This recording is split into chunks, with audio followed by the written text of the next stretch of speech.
Welcome back to Point of Focus, and we just viewed our short clip on anorexia. And today with me in studio we have two young, amazing people, I must say. From our first segment, we spoke and we got their views on HIV, and now I'm really excited to hear their perspectives on anorexia. So guys, we spoke on HIV and how it has been affecting, or poor decisions lead to certain consequences, I must say, if I'll put it across that way. Sure. But let's take a step back, and we're going to look at anorexia. Yeah. And I'm going to start with Narissa, because you're a young lady, and this is something that women in general, they are affected with, and it's, to me, my personal opinion is that it's a mental state, it's a mentality. Very but true. I would like to hear your perspective on it, Narissa. What do you think about anorexia? Well, I agree with you that it is something to do with your mentality. And, well, in my opinion, there are factors that lead to anorexia starting from the home, meaning personal problems at home. You see, like you said, anorexia is something to do with the mind. So if at home you're having problems, let's say family problems, right? It just triggers something that when you look at yourself, you're not pleased with yourself because you're thinking now that others are not pleased with how you look, how your appearance is. Then there's the factor by itself that you are not pleased with yourself based on society and media. So society, they tend to define what your body should look like. In modern society, that is how it is. Society defines what your body should look like, how you should dress, what your diet should be like, and then media backs up this now, where as Jabari and I was talking about earlier, he made the point that in a movie with a superhero, the superheroes are muscular, they are well built. Even the woman, they are well built, and that is something that would affect any person who does not have a strong mentality per se. And then you wouldn't eat right, you wouldn't rest properly. And with personal experience, I'm not anorexic, but a lot of people would confront me and ask me if I am. And because of my body, because I'm slim. Your frame. Yes, because of my body's frame. And, it's sometimes it gets to you. Mm-hmm. You're not pleased with yourself, you wouldn't eat right. It does affect you. And I have friends who are not pleased with themselves because of they're thicker than me. And they think that they should be small like me. So it's, they would want to do things, they wouldn't want to eat properly, they'll try different products, and it isn't working out. It isn't working out. And Narissa, you highlighted some very important points, I should say, in terms of social media on the whole defining what a body should look like. Yeah. And I think one of the things that is highlighted is perfection. Yeah. I think imperfections have gone out the door. Yeah. Because everything is, how can my body look slim?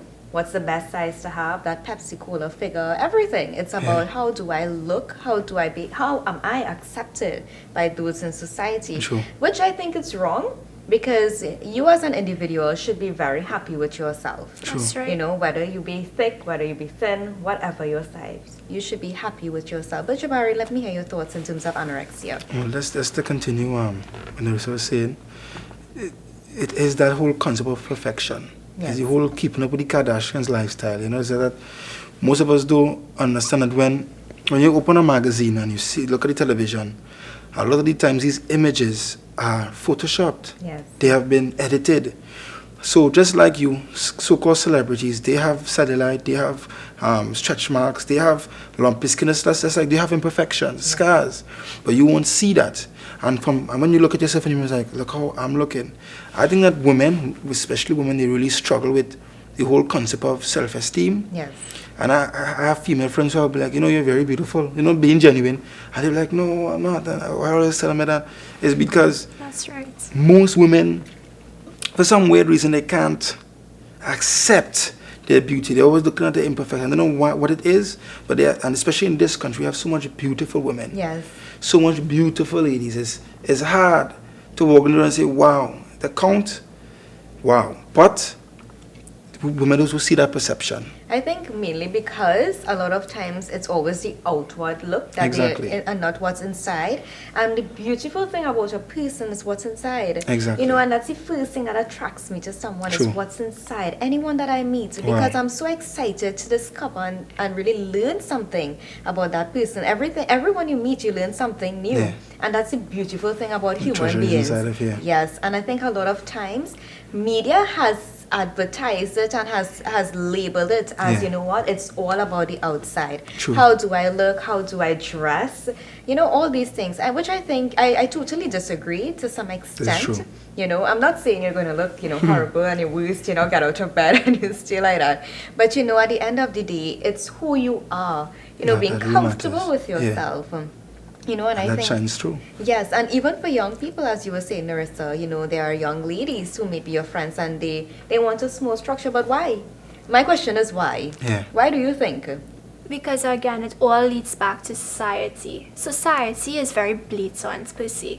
There are people who would, you know, directly insult you about your figure, they directly discriminate your figure.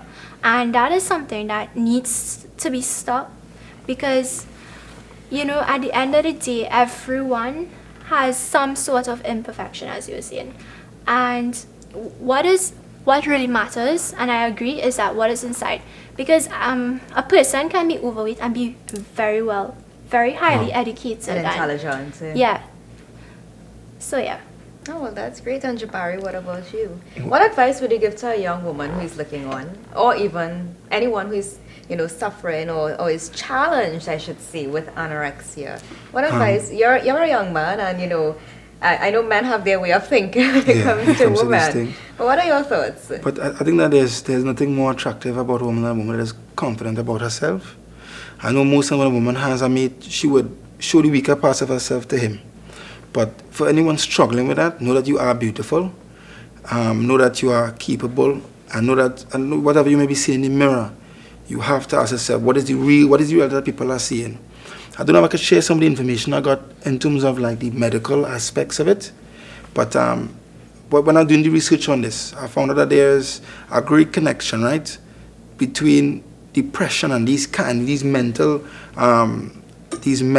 ways of perceiving reality, and there's a connection between the mind and even the stomach. There's a tendon, a tying between, it's called the vagus nerve, between the mind, the brain stem to the stomach. And a lot of what we are eating in terms of the processed food, is a lot of research has been done that says that what we consume, it changes the way we think about ourselves and about our reality. You know, that's a quick plug about the TTFU and our president, Shiraz Khan. We just want to say that we are all for pushing organic foods in the nation.